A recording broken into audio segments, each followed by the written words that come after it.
Soy Fabián Berríos Villalón, narrándoles ahora un episodio central de la Guerra del Pacífico en el muy especial día 21 de mayo.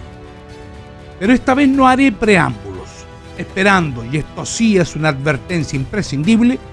que hayan visto mi video anterior, porque mi descripción será la continuación del capítulo anterior, solo que, en lenguaje llano y directo, resumiré sin comentarios los sucesos de aquel miércoles de mayo de 1879 en sus horas principales, cuando esos hombres se batieron remeciéndose entre la gloria y la victoria en la bahía de Iquique y en la saliente de Punta Gruesa, donde se libraron los dos combates navales que, juntos, forjaron la batalla naval. Como siempre, daré antecedentes para reflexionarlos, expondré algunos detalles controvertidos y datos específicos en breve síntesis. Ahora prepárense para llegar hasta el final. Y si les gusta, suscríbanse y toquen la campanita. Supongo que el café está preparado. Así es que bienvenidos al tercer y más poderoso video de la batalla naval del 21 de mayo. Mis agradecimientos a la editorial Tranviares y a la librería virtual Histobellum.cl, que no solo publica y difunde mis libros, sino los de otros autores de la historia militar del mundo, desde su pasado remoto hasta nuestros días, y, por supuesto, infaltable, las guerras de Chile, entre las cuales la Guerra del Pacífico. Si quieres conocer más y en detalle sobre las guerras de todos los tiempos, o en especial de mis libros sobre la Guerra del Pacífico, ingresa a la librería virtual Histobellum.cl. Anota en el cupón de descuento el código DYS15 y obtendrás un 15% de descuento sobre cualquier libro que compres.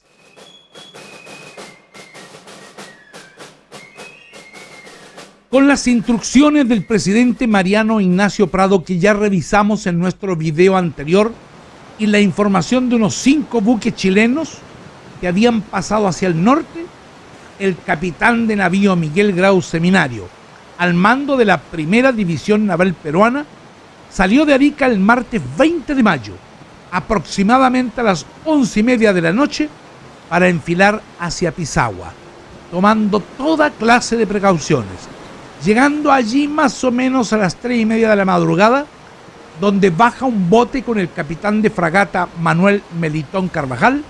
y el teniente segundo Fermín Díaz Canseco, para verificar la información respecto de qué naves estaban en la bahía iquiqueña.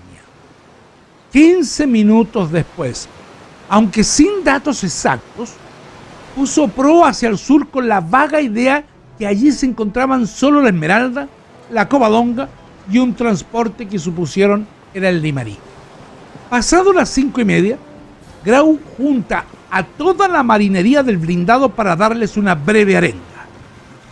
Tripulantes del Huáscar, les dice,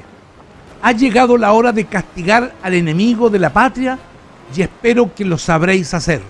cosechando nuevos laureles y nuevas glorias. ¡Viva el Perú! Luego de otro viva como respuesta,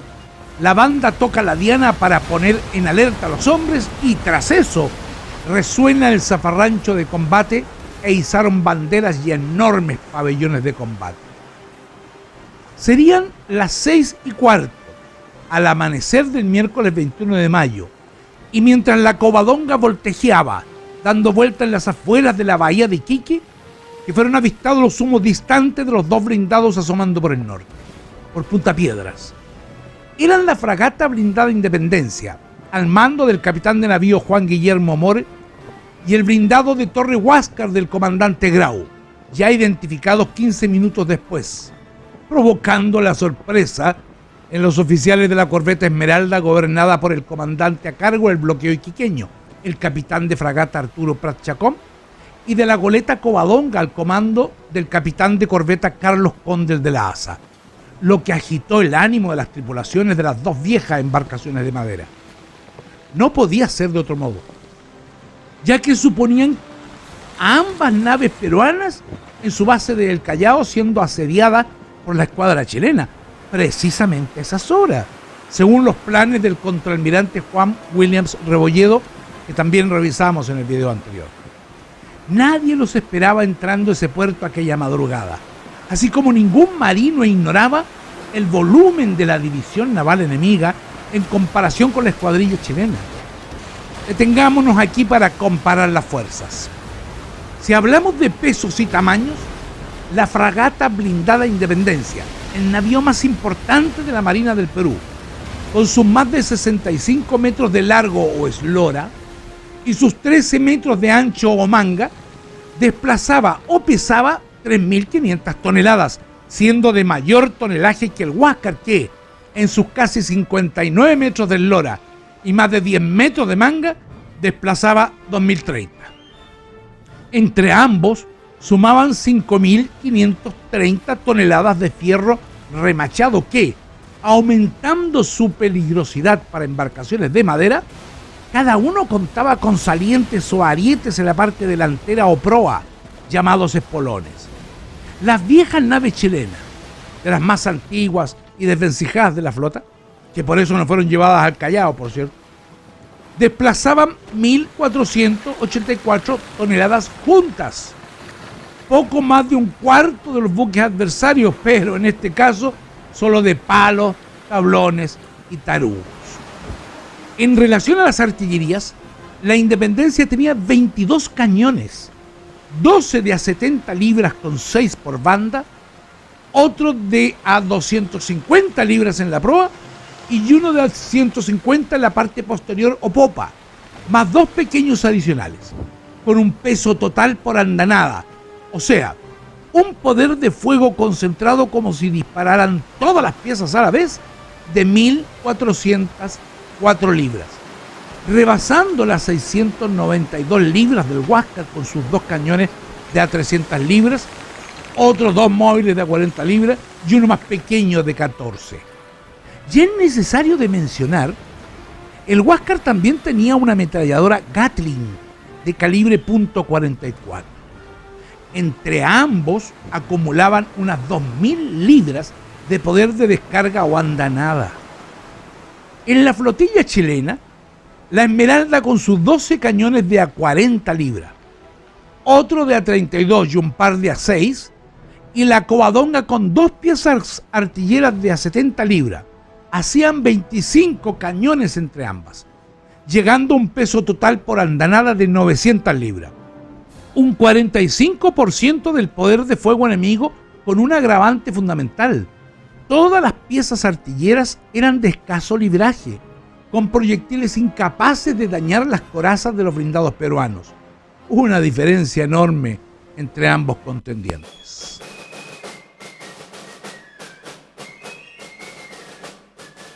Pero volvamos a las 6:30 de la mañana, cuando la Covadonga, enarbolando la banderola de señales indicando enemigos a la vista,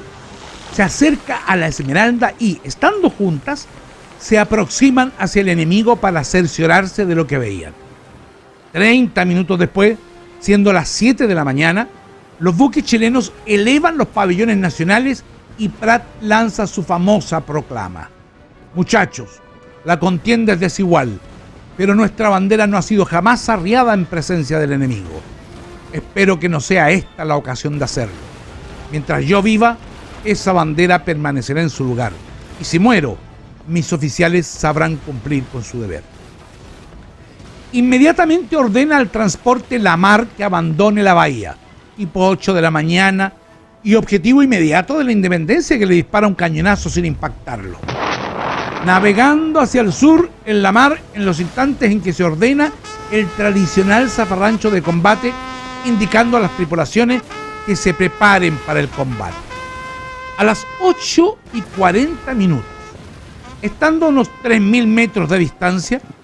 el Huáscar hace tronar una de las bocas de fuego de A300, cuya bala cae entre la proa de la cañonera y la popa de la corbeta, levantando solo una columna de agua sin consecuencias. Era el primer ataque directo a las naves chilenas y la declaración de combate, por cierto. En esos momentos, Prat hablaba por bocina con Condell para entregarle instrucciones, entre las cuales dar alimento a los hombres, mantenerse cerca de la ciudad para evitar que las bombas de los blindados pudieran herirlos ya que el enemigo estaría obligado a disparar eludiendo dañar a la población. Cuidar los fondos, o sea, navegar atendiendo de no tocar rocas ocultas y que la Covadonga siga sus aguas, es decir, que mantenga la misma ruta de la Esmeralda. Entonces, con la Esmeralda virtualmente estacionada enfrente de la playa de El Colorado, cercana al muelle de la estación de ferrocarriles, a unos 360 a 450 metros de la costa, el comandante Prat es informado que 2 de las máquinas revientan, bajando la potencia a menos de 4 nudos, o unos 5 kilómetros por hora. La corbeta, ya lenta, vio disminuir aún más su andar. En esas condiciones comienza el combate. Desde ese momento, el papel protagónico será de la veterana mancarrona, pues la Covadonga, alrededor de 9:15 de la mañana, sale al sur, perseguida por la Independencia después de recibir un cañonazo del Huáscar media hora antes, cruzándola de lado a lado, dejando un gran agujero de salida casi a flor de agua, apenas por encima de la línea de flotación, con la amenaza constante de hundirse, de inundarse por completo, arrancando a su paso los pies del cirujano Pedro Regalado Videla, matando al mozo de oficiales Felipe Ojeda e hiriendo de muerte al grumete Blas II Telles y al contramaestre Serapio Vargas. A las 9 de la mañana, el capitán de Puerto de Iquique, influido por algunas prácticas con minas submarinas realizadas el día antes por la Esmeralda, avisa al capitán Grau, previniéndole que la corbeta está rodeada de esos artefactos explosivos, haciendo que el Huáscar demorara su ataque con espolón. Pero a las 10 de la mañana comienza un ataque artillero desde la playa del Colorado por una batería de 4 cañones de montaña Blackley de a 9 libras, instalados en la ribera por orden del general en jefe del ejército peruano Juan Buendía Noriega, ocasionando las primeras víctimas a bordo del buque chileno, que le obligan a salir de su posición, navegando hacia el norte y revelando entonces que no existía algún dispositivo amenazador protegiéndola. El cañoneo del Huáscar, aunque persistente, recién a las 10:30 de la mañana, casi 2 horas después de iniciada la lucha, acierta el único cañonazo a distancia de las piezas de a 300 libras en todo el combate, provocando daños en la Esmeralda con un hoyo de entrada de unos 40 centímetros que cruzó la corbeta, destruyendo todo a su paso y saliendo por el otro lado, dejando una perforación de 2 metros de diámetro. Ante la impericia de los artilleros del blindado, Miguel Grau resuelve, como recurso extremo, destruir a la nave y su resistencia con la embestida del espolón. Cerca de las 11:30 viene el primer espolonazo. Atención a esto. Cuando la Esmeralda se movía penosamente a unos 500 metros en dirección nor-noroeste, saliendo de su posición, el Huáscar, a un andar o velocidad de más o menos 8 nudos o casi 15 kilómetros por hora, y conforme los procedimientos, conteniendo sus máquinas a unos 60 metros para navegar por inercia. Grau proyecta la nave para dar su embestida, que el capitán Prat evita que le dé de lleno girando el buque, de manera que queda de refilón, recibiendo el golpe bajo la bobadilla situada en la popa, que remece la nave sin provocar algún daño estructural. Fue la ocasión para que, aparentemente, los cañones de a 300 libras del Huáscar fueran disparados a bocajarro, con proyectiles no duros, sino rellenos de municiones antipersonales, bolas del tamaño parecido a una pelota de golf, llamados tarro de metralla, y los más pequeños de a 40 libras, causando profusos daños humanos a bordo de la Esmeralda, en tanto la artillería chilena es descargada al unísono, pero provocando apenas algunos daños menores. El momento del empalme momentáneo del Huáscar con la Esmeralda es aprovechado por el capitán Prat, situado en la toldilla de popa y agarrado fuertemente de la baranda para no caer con el impacto, que, al grito de abordaje por 3 veces, pero que los estruendos de la artillería y el bullicio del combate ahogan, salta sobre el castillo de proa del blindado enemigo junto al sargento Juan de Dios Aldea Fonseca y, por los antecedentes actuales,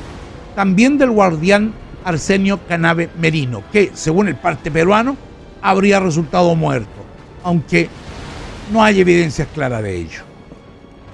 Aldea avanzará hacia la popa por el costado de estribor, en tanto Prat lo hará por el costado de babor tratando de alcanzar la torre de mando. Aunque un poco antes de llegar a ella, es herido por un disparo, cayendo hincado sobre la cubierta y rematado después por otro disparo en la cabeza de un marinero salido de la torre de artillería, quedando su cuerpo inerte y sangrante sobre la cubierta. En tanto, el sargento Aldea será doblegado con varios disparos, dejándolo herido de extrema gravedad,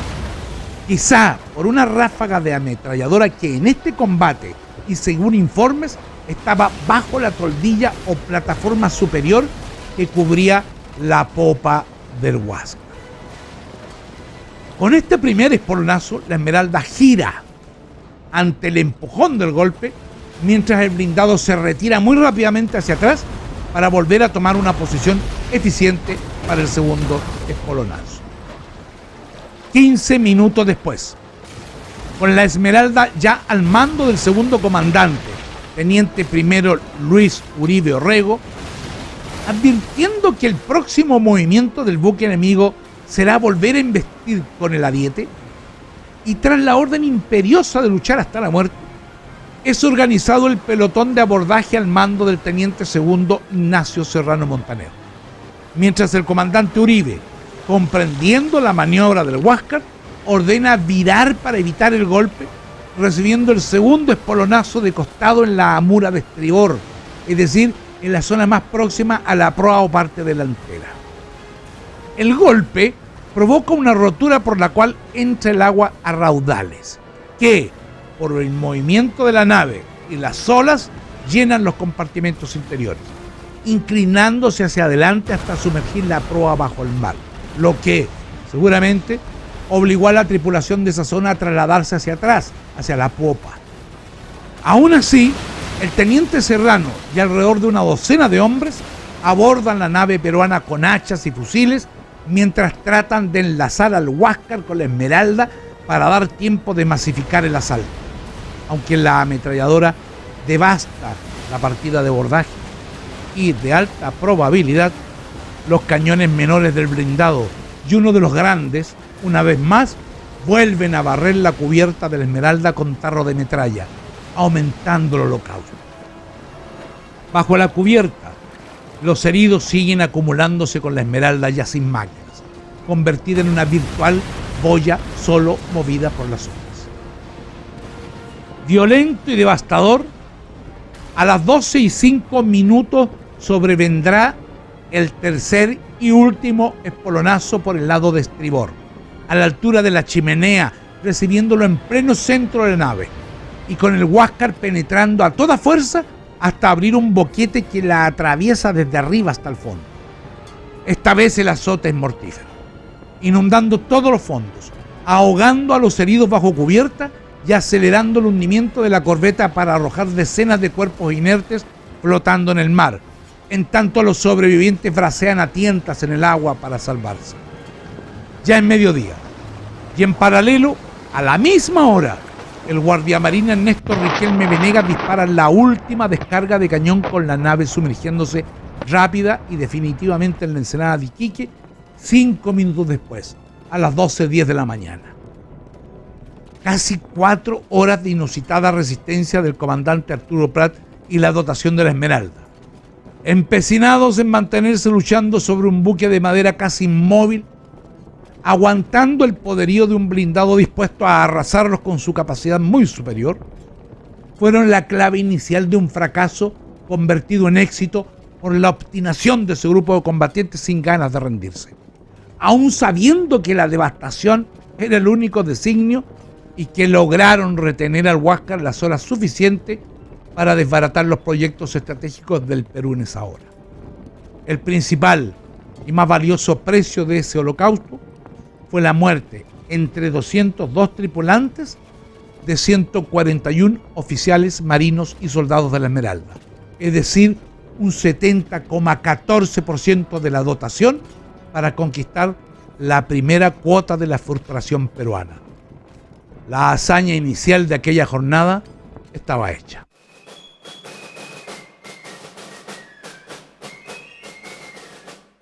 La segunda clave que logró enredar de manera decisiva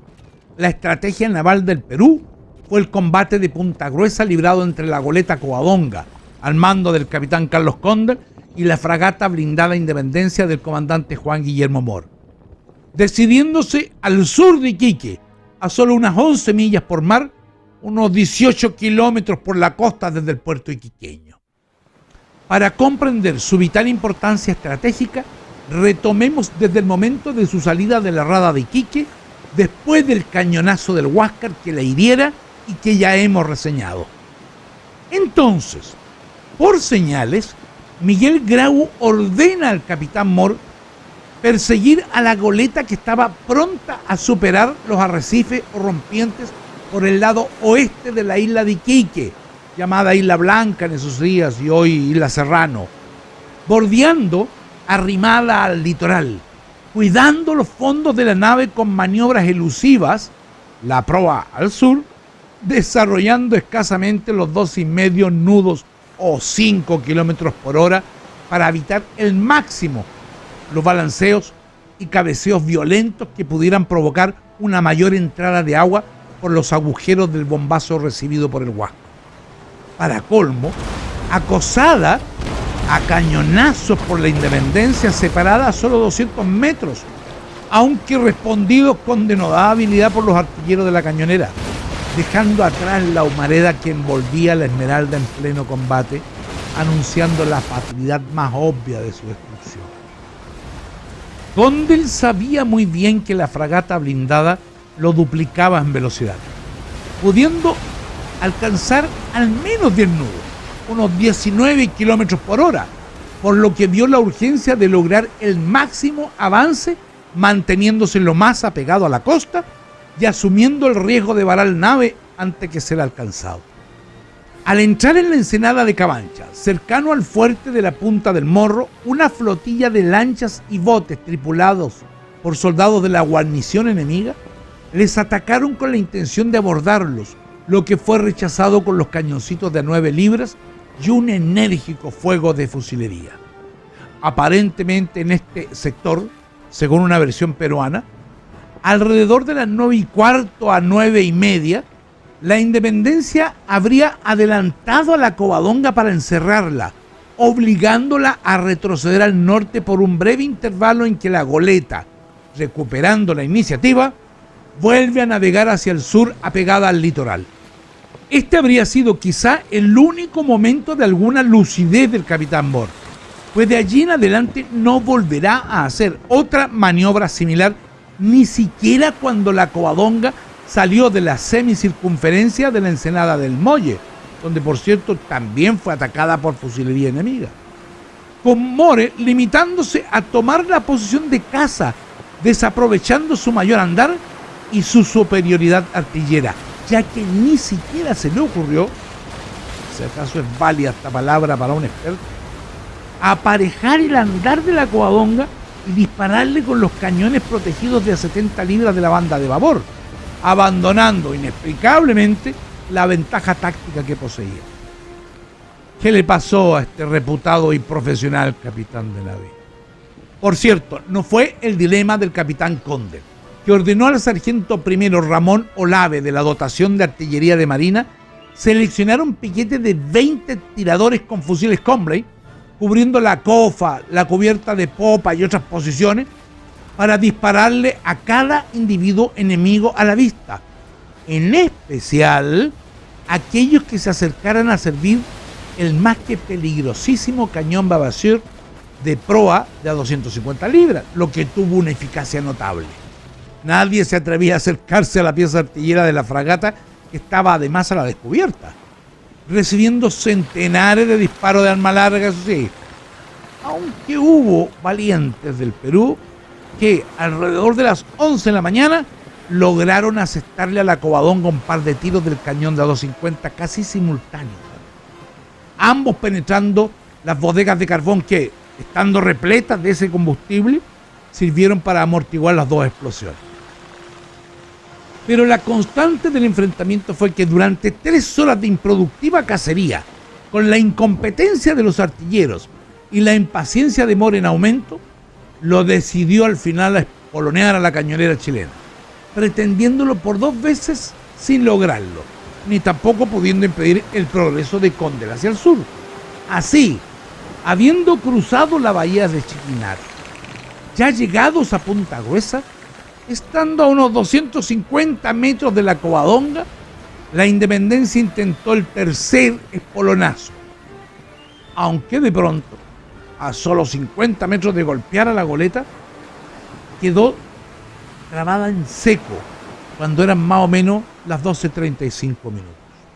El capitán Condel apuntará, y abro aquí comillas, el tercer ataque parecía ser decisivo y el enemigo, sin disminuir sus fuegos, se lanzó a toda fuerza de máquinas sobre nuestro buque. En ese instante teníamos por la proa el bajo de Punta Gruesa. No trepidé en aventurarme pasando sobre ella, rozando las rocas. El buque enemigo no tuvo la misma suerte. Al llegar al bajo se varó, dejando su proa levantada. Cierre de comillas.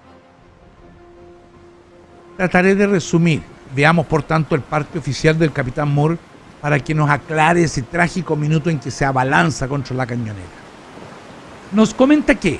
al ver que la Covadonga se pegaba a las rompientes, ordenó poner la caña a babor, o sea, el timón a la izquierda, diría yo, para rebasarla y atacar así con ventaja por el otro lado, pero que al no lograrlo con rapidez, debido a que en ese momento son heridos 3 de sus timoneles por el fuego nutrido de ametralladoras, dice, no había ametralladoras en la Covadonga, y de fusilería que el enemigo nos hacía desde las cofas. Entonces dio orden de dar marcha atrás a las máquinas para, usando la inercia, mientras se hacía el sondaje para determinar la profundidad del agua, dándole 9 brazas, es decir, unos 16.7 metros de profundidad, supuestamente suficientes para que la nave siguiera su curso sin peligro de topar fondo. Nos aclara Moore que en ese instante, comilla, cuando tocaba con el ariete a la Covadonga, se sintió un gran choque y quedó detenida la fragata. El golpe había sido sobre una roca que no está marcada en la carta, pues se encuentra al norte del último bajo que aparece en ella. Cierre. Todo pasó cuando minutos antes la Covadonga, como lo hemos rememorado un poco antes, de menor calado con sus poco más de 3 metros hasta la quilla, había pasado apenas sobre las rocas sumergidas, virtualmente rozando el vientre de la nave, lo que hizo suponer a Condel que, si la Independencia, con más de 6,5 metros de calado, arremetía hacia la popa de la cañonera con su espolón, tendría un choque fenomenal. Y así fue. El impacto, provocando un ruido ensordecedor al romper los compartimentos inferiores, removió de cuajo las máquinas de la fragata y las detuvo de inmediato, botando al suelo a marinos y objetos, rasgando los fondos y llenando de agua al buque, haciéndolo caer sobre el costado de estribor, que casi sumergió los cañones de ese lado y dejó mirando al horizonte a los del costado de babor. El navío, en los hechos, quedó sin baterías útiles para la defensa, con la tripulación aturdida, en conmoción y casi sin reacción. Ante el desastre, la Covadonga viró con rapidez y, cuidando de no ser golpeada por alguna pieza artillera de las que todavía tenían alguna capacidad de operar en su contra mientras no se inundaran del todo, le disparó 2 cañonazos de a 70 libras perforando el blindaje y luego mantuvo fuego de artillería y fusilería a discreción durante al menos unos 40 minutos, con la tripulación peruana aún respondiendo con sus fusiles.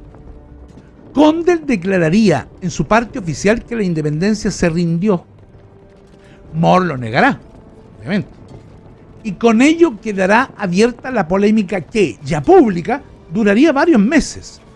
Incluso se abrió sumario al capitán peruano, que nunca tuvo una resolución concluyente y definitiva de su inocencia, aparte de presumirla. Murió combatiendo con valentía en el combate de Arica el 7 de junio de 1880 y, hasta donde sabemos, sin uniforme, pues se negó a usarlo mientras no fuera reivindicado del todo. Por su parte, Miguel Grau declaró la tragedia como desastre, sin emitir jamás algún juicio personal. Respecto de las bajas del navío tras el combate, las cifras indican 5 muertos, uno de los cuales ahogados, 23 heridos, varios por quemadura o contusos por golpe, y anotan 64 desaparecidos por diversas razones, fundamentalmente por tratar de salir nadando del siniestro. En Iquique, luego de realizar el salvataje de los náufragos de la Esmeralda, el comandante Grau salió alrededor de las 2 de la tarde, con los prisioneros chilenos a bordo, en dirección a Punta Gruesa, y unos 20 minutos después, el Huáscar rebasa la isla de Iquique y se divisan mutuamente con la Covadonga, ante lo cual Condel decide abandonar la zona de combate para dirigirse con dirección a Antofagasta. Grau llegaría más o menos a las 3 de la tarde, observando unos minutos a la Independencia para cerciorarse que ya no tenía salvación y que los marinos estaban en la tarea de abandonar la nave destruida.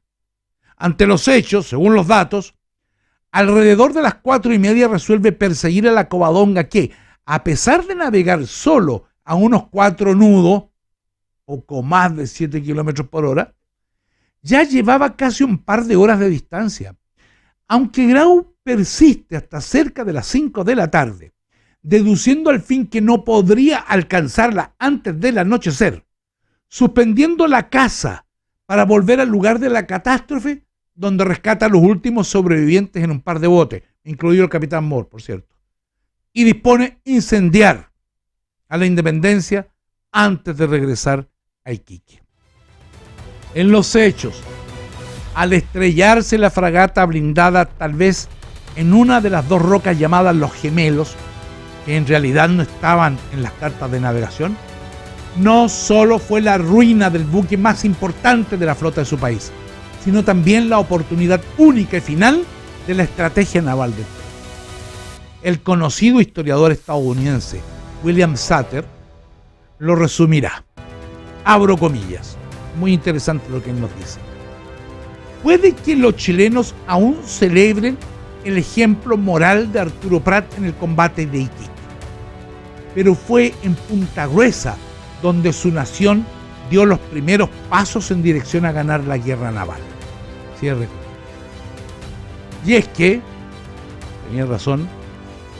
con la merma de la fragata blindada, en el Perú quedaba arruinada la posibilidad de nivelar siquiera la ventaja material de la Armada chilena, ya que ese día la balanza del poder naval quedó concluyentemente a favor de Chile. Por cierto, la batalla naval del 21 de mayo, aparte de estimular el reclutamiento militar y el espíritu de cuerpo, según lo comentamos en el video anterior, entre otras consecuencias, tendrá un resultado estratégico de alcance práctico inmediato, ya que perder la independencia fue un hecho catastrófico para la Marina del Perú.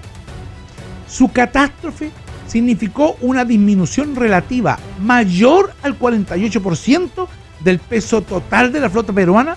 y de un poco más del 39% de todo su poder de fuego.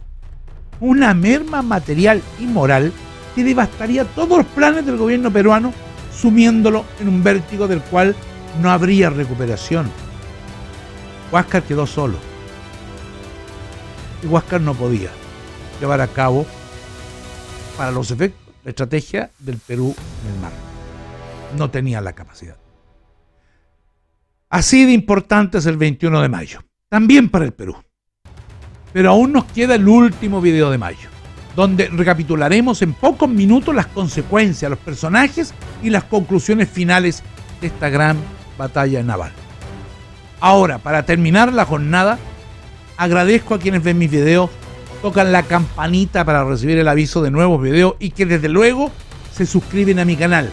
así como a quienes entran a buscar los libros de historia militar y de la Guerra del Pacífico de la editorial Tranviares, que están a su disposición en la librería virtual histovellum.cl con un 15% de descuento y de la cual dejo el vínculo abajo. Solo deben entrar al cupón y anotar en minúscula DYS15, ya que, gracias a ustedes y esos aportes, se hace posible la existencia de este canal donde difundimos la historia a diestra y siniestra, sus fundamentos verídicos y donde combatimos leyendas. Saludos fraternales y hasta el próximo encuentro.